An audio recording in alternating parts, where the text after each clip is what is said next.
प्यारे दोस्तों, आज हम आपको एक बहुत ही हैरान कर देने वाला वाकया सुनाने जा रहे हैं। यह कहानी है एक अल्लाह वाली बुढ़िया की, जिसने एक चीते को पाला। जब वह चीता बड़ा हो गया तो उसने एक इंसानी बच्चे को उठाकर जंगल में ले गया। फिर उस अल्लाह वाली बुढ़िया ने उस चीते के साथ क्या किया, यह जानकर आपका ईमान ताजा हो जाएगा। अरब के एक गांव में बहुत से लोग रहते थे जो मुसलमान नहीं थे, बल्कि पूरा गांव ही गैर मुस्लिम था। इस गांव में एक अल्लाह वाली बुढ़िया रहती थी जो काफी उम्र दराज हो चुकी थी। उसकी कोई औलाद नहीं थी और उसका शौहर जवानी में ही वफात पा चुका था। गांव के लोग उस बुढ़िया को बहुत बुरा समझते थे और उसका जीना हराम कर दिया था। इसकी वजह सिर्फ यह थी कि वह बुढ़िया मुसलमान हो चुकी थी। एक बार उस बस्ती में एक अल्लाह वाले का गुजर हुआ। उन्होंने गांव के बाहर एक बुढ़िया को रोते हुए देखा और फौरन उसके करीब जाकर पूछा, अल्लाह की नेक बंदी, क्या हुआ है? तू परेशान क्यों है और रो क्यों रही है? बुढ़िया ने जवाब दिया, मैं इस दुनिया में अकेली हूं, मेरा कोई सहारा नहीं।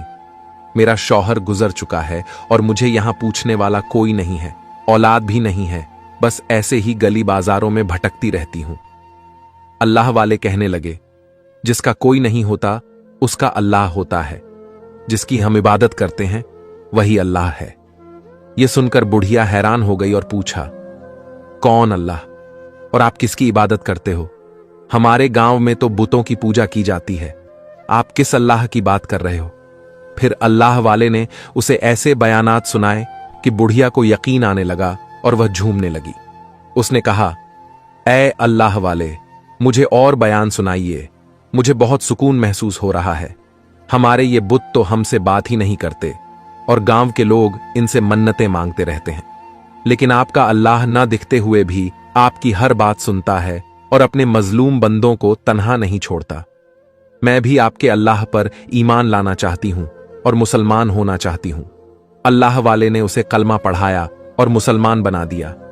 इसके बाद बुढ़िया का रोज का मामूल बन गया कि वह अल्लाह वाले के पास जाकर कुरान की तिलावत सीखे, नमाज पढ़े और उनके बयान सुने। कुछ समय बाद गांव वालों को यह बात पता चली कि वह बुढ़िया मुसलमान हो गई है। गांव वालों ने उसे तंग करना शुरू कर दिया और कहा, तुम हमारे गांव में रहने के लायक नहीं हो, निकल जाओ यहां से। उन्होंने उसे मार मार कर गांव से निकाल दिया। बुढ़िया रोते हुए, तड़पते हुए अपने रब को याद करती जंगल की तरफ चल पड़ी। उसके लबों पर दरूद पाक जारी था। रास्ते में उसे एक चीता नजर आया जो घायल था, शायद उसकी टांग पर चोट लगी थी। बुढ़िया ने डर को अपने दिल से निकालकर दरूद पाक पढ़ते हुए उसके सिर पर हाथ फेरा और कहा, ऐ अल्लाह के बनाए हुए जानवर, तुझे क्या तकलीफ है? तू इस तरह जमीन पर क्यों लेटा है? चीता तो बेजुबान था, बोल नहीं सकता था। बुढ़िया ने अपनी चादर से कपड़ा फाड़कर उसके जख्म को साफ किया और बांध दिया। चीते को थोड़ा सुकून मिला। बुढ़िया ने कहा, ऐ प्यारे जानवर, अपना ख्याल रखना। जब बुढ़िया जंगल की तरफ बढ़ने लगी तो वह चीता आहिस्ता आहिस्ता उठा और बुढ़िया के पीछे पीछे चलने लगा। अल्लाह वाली बुढ़िया ने कहा, अल्लाह के बनाए हुए जानवर, मेरे पास कोई घर ठिकाना नहीं है, मैं तुझे अपने साथ कहां ले चलूं? लेकिन वह चीता बुढ़िया के पीछे पीछे चलता रहा। चलते चलते उस बुढ़िया को एक कच्ची सी झोपड़ी नजर आई। बुढ़िया झोपड़ी के अंदर गई तो वहां कोई नहीं था। झोपड़ी में जरूरत की हर चीज पड़ी हुई थी। अल्लाह वाली बुढ़िया ने अल्लाह का शुक्र अदा किया और उस झोपड़ी में अपना ठिकाना बना लिया। उस झोपड़ी में बैठकर वह जोर शोर से अल्लाह की इबादत करती, कुरान की तिलावत करती। चीता पास बैठा झूमता रहता और तिलावत को सुनता रहता। उस झोपड़ी से थोड़ा दूर ही एक हंसता बसता गांव था जिसमें अल्लाह की हर नेमत मौजूद थी, लेकिन वहां के जितने भी रहने वाले लोग थे वे मुसलमान नहीं थे। एक दिन एक शख्स का गुजर अल्लाह वाली बुढ़िया की झोपड़ी के पास से हुआ। उसने कान लगाकर सुना कि यह बुढ़िया क्या पढ़ रही है और किसको सजदा किए जा रही है। वह चौंक कर बोला, ऐ बुढ़िया, ये तू क्या कर रही है? लेकिन अल्लाह की बंदी की नमाज पक्की थी, उसे कोई आवाज सुनाई नहीं दी। वह शख्स अल्लाह वाली के करीब नहीं जा सकता था क्योंकि उसके पास चीता बैठा हुआ था।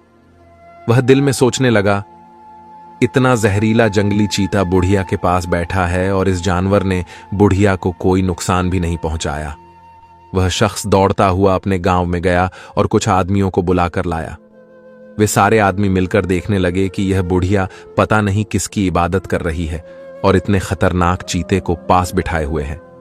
जब अल्लाह वाली इबादत से फारिग हुई तो उसने सर उठाकर देखा कि गांव के लोग जमा थे। अल्लाह वाली ने पूछा, क्या बात है बेटा? वे लोग कहने लगे, हम तुम्हारे पास खड़े कब से चिल्ला रहे हैं, क्या तुझे सुनाई नहीं देता? और ये बताओ तुम क्या कर रही हो? अल्लाह वाली मुस्कुराई और बोली, मैं नमाज पढ़ रही थी। वे बोले, नमाज क्या होती है? अल्लाह वाली कहने लगी, इबादत का एक तरीका है। फिर वे लोग हैरान होकर बोले, तुम जिस अल्लाह की इबादत करती हो वह दिखाई नहीं देता? वह तो हमारे शरीर से भी ज्यादा करीब है, हर शय में वही है। जब उन गांव वालों ने बुढ़िया की बातें सुनी तो उनका खून खौलने लगा। वे बोले, ऐ बुढ़िया, तुम्हारा दिमाग खराब हो गया है। खुदा तो वह होता है जो दिखाई देता है। अल्लाह वाली ने सब्र से सबकी बातें सुनी। इतने में एक लंबे कद का आदमी अल्लाह वाली बुढ़िया के पास आया और कहने लगा, इस बुढ़िया को तो मैं अपने एक हाथ से उठाकर बाहर फेंक दूं। अभी वह बुढ़िया को हाथ ही लगाने वाला था कि चीता फौरन गुर्राया। वह आदमी डरकर पीछे हट गया। फिर उनमें से एक बुजुर्ग बोला, इस चीते को हम मार देंगे, और इस बुढ़िया ने हमारे बुतों की इतनी गुस्ताखी की है, हम इसे ऐसे ही नहीं जाने देंगे। हम इसे पूरे गांव की नौकरानी बनाकर रखेंगे। और मैंने अपनी किताब में पढ़ा है कि एक मुस्लिम बुढ़िया इधर आएगी और हमें अपने मजहब से फेरने की कोशिश करेगी, शर फैलाएगी, यानी हम सबको फसाद में डालेगी।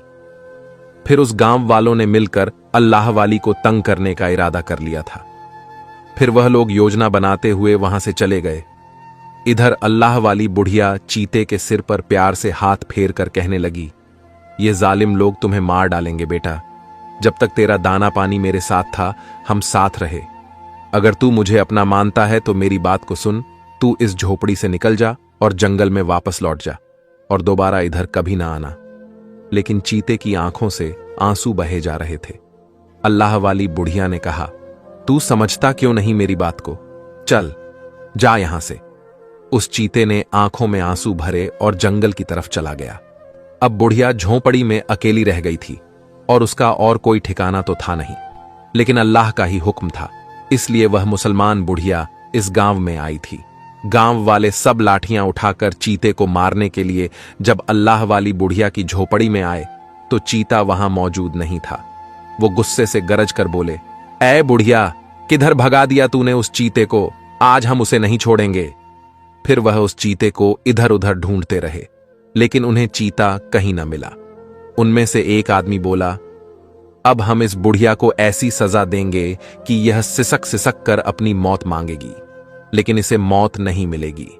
फिर गांव वालों में से उनके बड़े ने ऐलान कर दिया, इस बुढ़िया को इस गांव में सुकून से न रहने दिया जाए। इसे इतना तंग किया जाए कि यह खुद अपनी मौत मांगे। यह ऐलान सुनते ही फौरन उस गांव के लोगों ने अल्लाह वाली बुढ़िया को तंग करने के मंसूबे बनाने शुरू कर दिए। वह लोग अल्लाह वाली को पत्थर मारते और जब वह दर्द से कराहती तो गांव वाले खिलखिलाकर हंसने लगते और मजीद आवाजें कसते। गांव के छोटे छोटे बच्चे भी उन जालिमों के कहने पर अल्लाह वाली का मजाक उड़ाते। कभी वह आपकी लाठी छुपा देते ताकि यह बुढ़िया चलने में दिक्कत महसूस करे और जमीन पर गिर जाए। जब अल्लाह वाली जमीन पर गिरती तो बच्चे और बूढ़े सब उसका मजाक बनाते। कभी वह जालिम कीचड़ फेंक देते ताकि बुढ़िया का लिबास और जिस्म गंदा हो जाए और यह बुढ़िया इबादत न कर सके।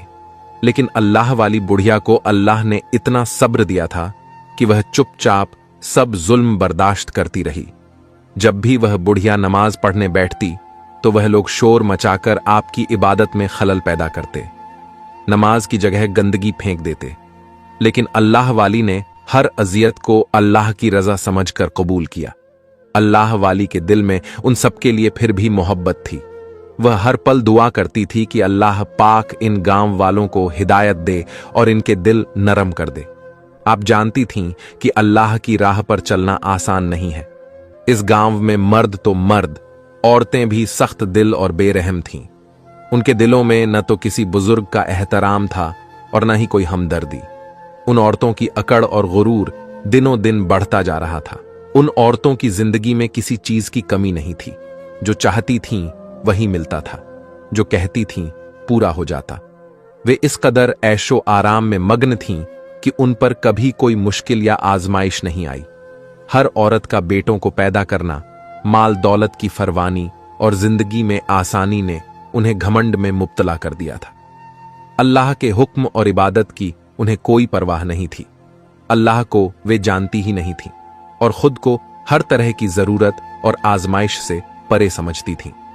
गांव की उन औरतों के घमंड का यह आलम था कि वे अल्लाह वाली को नफरत से देखतीं, बल्कि उनकी बेइज्जती करने का कोई भी मौका हाथ से जाने नहीं देती थीं। उन्होंने यह सोचा ही नहीं था कि यह दुनिया फानी है, मिट जाने वाली है। ये सहूलतें भी आजमाइश हो सकती हैं। अल्लाह वाली के लबों पर बस एक ही दुआ थी, ऐ अल्लाह, तू इन सबको हिदायत के रास्ते पर चला। लेकिन घमंड ने उन्हें कहीं का नहीं छोड़ा। अल्लाह वाली के गांव से बाहर जाने के सारे रास्ते भी बंद कर दिए गए थे। गांव के बाहर जो जंगल था, वहां पानी का एक कुआं था। उसी कुएं से सब पानी पीते थे। अल्लाह वाली के आने से पहले उन औरतों के लिए खिदमत गुजार यानी नौकरानियां थीं, लेकिन अब चूंकि अल्लाह वाली को सजा दी जा रही थी, इसलिए उन्हें पानी भरने के लिए मजबूर किया जाता।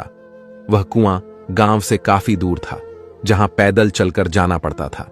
उस कुएं से पानी भरना और फिर मटके उठाकर वापस लाना बहुत मुश्किल काम था, लेकिन गांव की औरतें अल्लाह वाली पर अपने पानी के बर्तन थोप देतीं।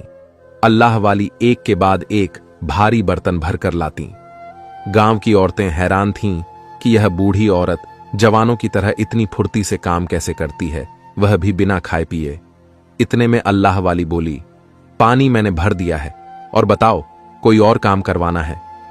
उनमें से एक औरत अल्लाह वाली के पास आई और कहने लगी, बड़ी ताकत है तेरे अंदर, अब तुम जश्न शुरू होने का इंतजार करो। इतना कहकर वह औरत हंसती हुई वापस जाने लगी। तभी एक औरत के रोने चिल्लाने की आवाज आई, मेरे बच्चे को बचाओ, मेरे बच्चे को बचाओ, चीता मेरे बच्चे को उठाकर ले जा रहा है। मर्दों ने यह आवाज सुनी तो पूरा गांव दौड़ता हुआ उस घर की तरफ गया, जहां से औरत के चीखने और दहाड़े मारकर रोने की आवाज आ रही थी। लेकिन जब तक वे वहां पहुंचे, वह चीता जो जंगल की तरफ से आया था, उस बच्चे को उठाकर ले गया। वह नई नवेली मां थी जिसने बेटे को जन्म दिया था। ये उसी औरत की बहू थी जिसने अल्लाह वाली को खरी खोटी सुनाई थी। उस खुशी में पूरे गांव में जश्न मनाया जा रहा था, पर अब तो कोई जश्न नहीं था। सारी खुशी गारत हो गई थी। चीता उस बच्चे को उठाकर ले गया। वह 1 दिन का बच्चा था। मां का तो गम से कलेजा फटा जा रहा था। उनके घर खुशियों की बजाय मातम शुरू हो गया। सब कुछ मलियामेट हो गया था। मर्दों ने लाठियां उठाईं और जंगल की तरफ दौड़े। उनमें वह ताकतवर मर्द भी था जिसने अल्लाह वाली को गांव से बाहर फेंकने की धमकी दी थी। लेकिन कुछ देर बाद सब नाकाम लौटे और बोले, हमें तो चीता कहीं नजर नहीं आया, पता नहीं कहां गायब हो गया, और अब तक तो उसने बच्चे को खा लिया होगा। इतना कहने की देर थी कि मां ने चीख मारी और बेहोश हो गई। सब औरतें उसे संभालने लगीं। इतने में अल्लाह वाली ने कहा, क्या मैं तुम लोगों की कोई मदद कर सकती हूं? वो औरतें जो पहले ही अल्लाह वाली से चिढ़ी थीं, कहने लगीं, अपनी हालत देख, अपनी सेहत की तरफ देख, आई बड़ी हमारी मदद करने वाली। हमारे गांव के ताकतवर मर्द नाकाम होकर आ गए और तुम कहती हो तुम हमारे काम आओगी। क्या तुम्हारे अंदर इतनी हिम्मत है कि एक चीते का मुकाबला कर सको? गांव का वह बूढ़ा जिसने अल्लाह वाली के लिए सज्जा रखी थी, कहने लगा, चलो हम अपने माबूद से मांगते हैं, हमारी मूर्ति हमारी बात सुनेगी। सब गांव वाले हाथ जोड़कर मूर्ति के सामने खड़े हो गए।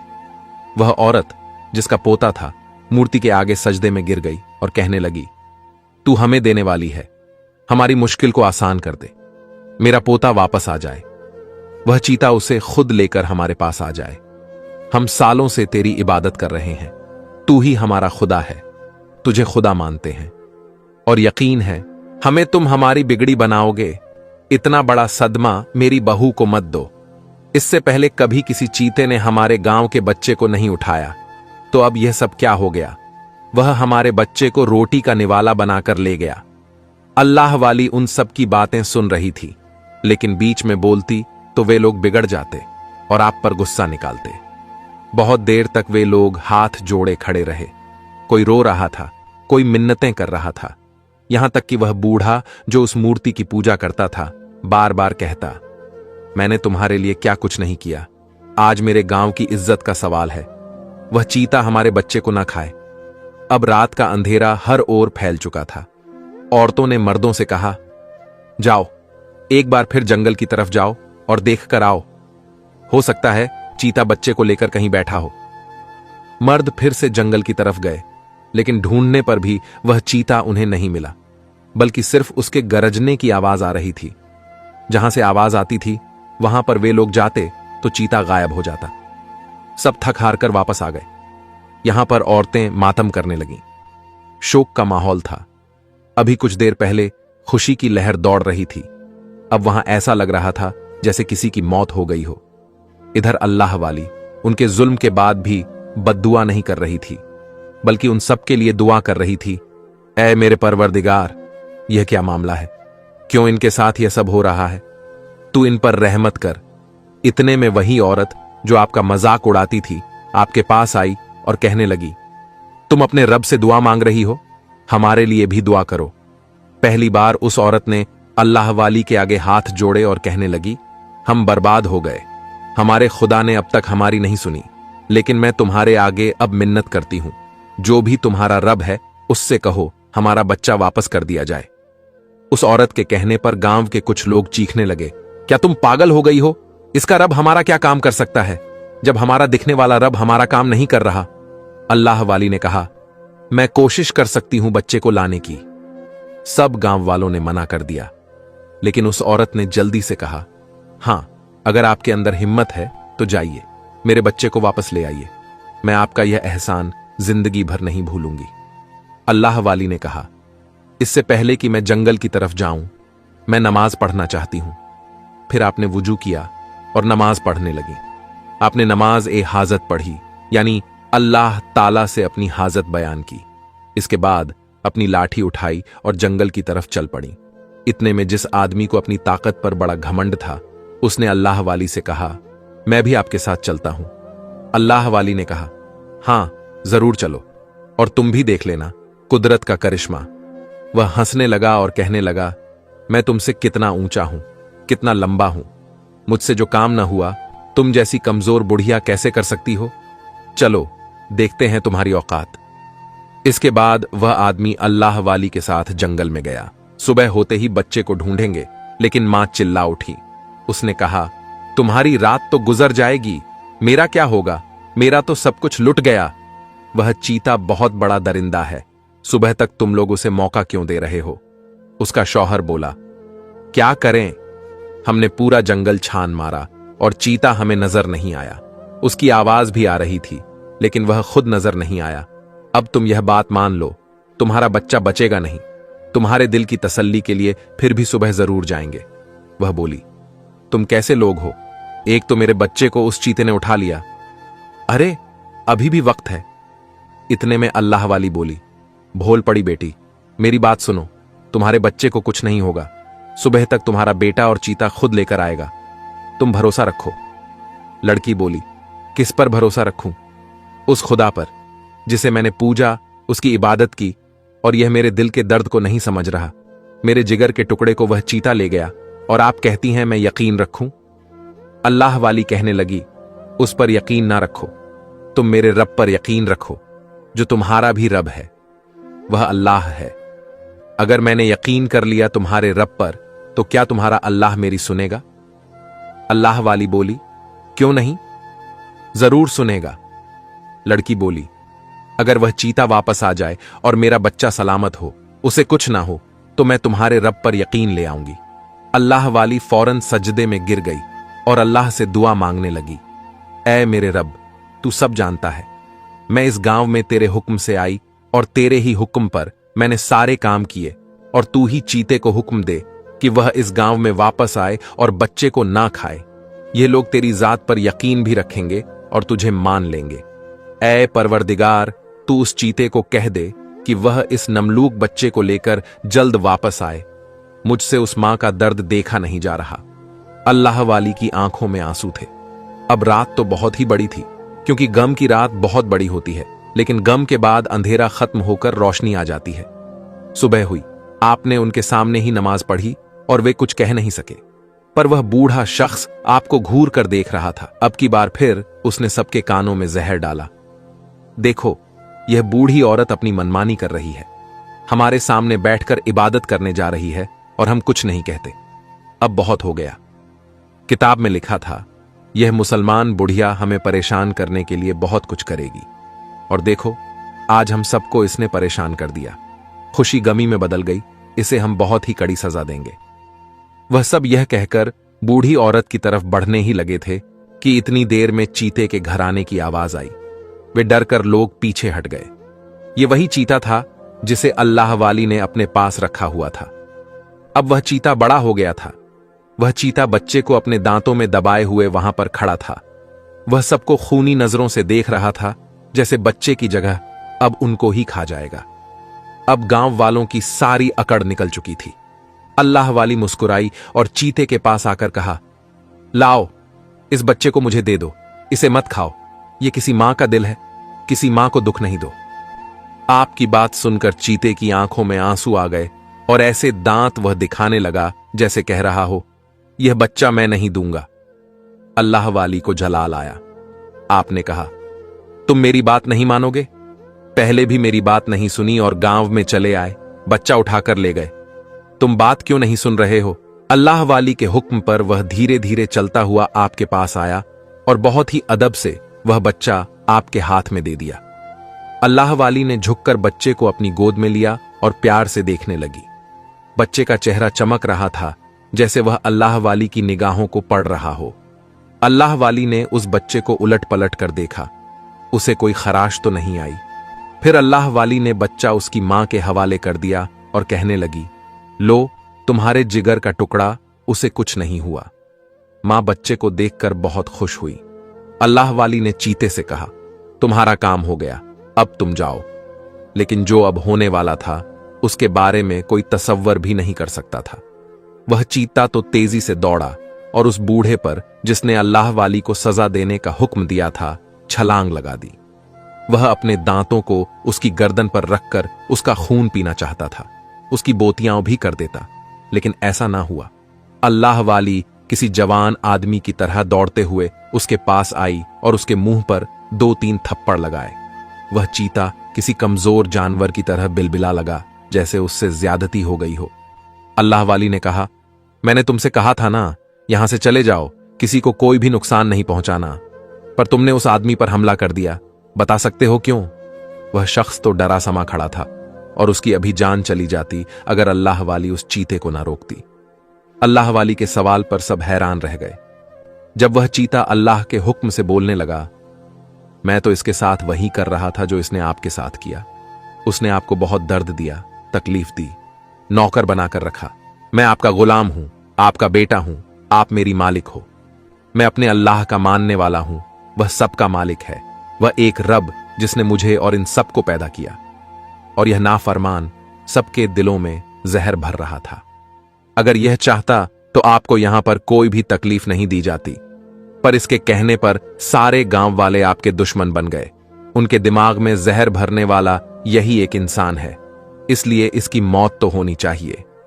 अल्लाह वाली कहने लगी, तुम्हारे हाथ में किसी की मौत नहीं है। अगर तुम शिकार करते हो तो वह भी अल्लाह के हुक्म से, और किसी इंसान को सजा देने के लिए तुम्हें नहीं कहा गया। तुमने जो किया वह हमारी मोहब्बत में किया, पर सोचो, वह रब जो सबसे मोहब्बत करता है, वह इस इंसान से भी मोहब्बत करता है, चाहे यह उसे माने या ना माने। अल्लाह की जात गुनाहगार शख्स को तौबा का मौका जरूर देती है, चाहे वह मुसलमान हो या गैर मुसलमान। मैंने तो इस्लाम की वह तालीम इन तक पहुंचाई, ये जान जाएं, हमारे मजहब में किसी से कोई बदला नहीं लिया जाता। नहीं तो फिर क्या फर्क रहता है इनमें और मुझ में? अगर मैं तुम्हें कह दूं तुम इसको मार दो तो तुम इसे मार ही दोगे, जैसा कि अभी कर रहे थे। पर क्या फायदा? फिर यह कभी भी मेरे रब पर ईमान ना लाते। ये तो कहते, एक मुसलमान ने उन सबको खत्म करने के लिए चीते का इस्तेमाल कर लिया। इस्लाम प्यार से फैला है, तलवार नहीं चलेगी। तुम मेरी बात मान और चला जा, तुम्हारा काम हो गया। अल्लाह वाली के हुक्म पर चीते ने सर झुका लिया और आपके बहुत पास आकर कदमों को चूमने लगा। वहां खड़े सब लोग यकीन नहीं कर रहे थे। जिस बुढ़िया की हमने कदर ना की, जिसको हमने एक नौकरानी बनाकर रखा, पानी भरवाया, जिसको एक मामूली औरत समझकर हमने हद कर दी जुल्म की, लेकिन उसने उफ तक ना की। और यह जानवर जो कि खून खवार है, दरिंदा है, जो एक झटके में किसी को भी मार सकता है, यह बुढ़िया से इतनी मोहब्बत कर रहा है। अब चीता वहां से जा चुका था। इसके बाद अल्लाह वाली सब गांव वालों की तरफ मतवल हुई और कहने लगी, मेरा इसके पीछे वाला गांव था जहां मैंने इस्लाम कबूल किया और मुझे यह सजा मिली कि उन लोगों ने मुझे धक्के देकर निकाल दिया और मैं तुम्हारे गांव में आ गई। और देखो, तुम सबने देख लिया मेरा रब कौन है, जिसकी मैं इबादत करती हूं, जिसके लिए मैं नमाज पढ़ती हूं। तुम लोगों ने कहा तुम्हारा रब अनदेखा है। मेरा वह अनदेखा रब इतनी ताकत रखता है तो फिर यह देखने वाला बताओ क्या कोई हैसियत रखता है। मेरा रब दिखता नहीं, लेकिन उसकी रहमत बरसती हुई तुम लोगों ने देखी। जो उस पर ईमान लाते हैं, उसे मानते हैं, वह सबके दिलों में बसता है। मुझे आजमाइश में डाला पर मैं मायूस ना हुई, क्योंकि जो मायूस होता है वह फिर अल्लाह ताला से दूर होता है। अब बताओ, क्या तुम लोग मेरे रब को मान गए? बस इतना बता दो, फिर मैं यहां से चली जाऊंगी। गांव वाले सब एक जुबान होकर बोले, हां, हम अल्लाह को मान गए। अब हमें आप कलमा पढ़ा दें, क्योंकि इससे बड़ी निशानी और नहीं होगी। फिर अल्लाह ली ने उन सबको कलमा पढ़ा दिया और उस बच्चे का नाम अल्लाह वाली ने अहमद रखा। गांव वाले लोग अल्लाह वाली की बहुत इज्जत करने लगे। उनमें से घमंड खत्म हो गया, आजिज अदब आ गया और वह रब की इबादत करने लगे और खुशी खुशी अपनी जिंदगी बसर करने लगे।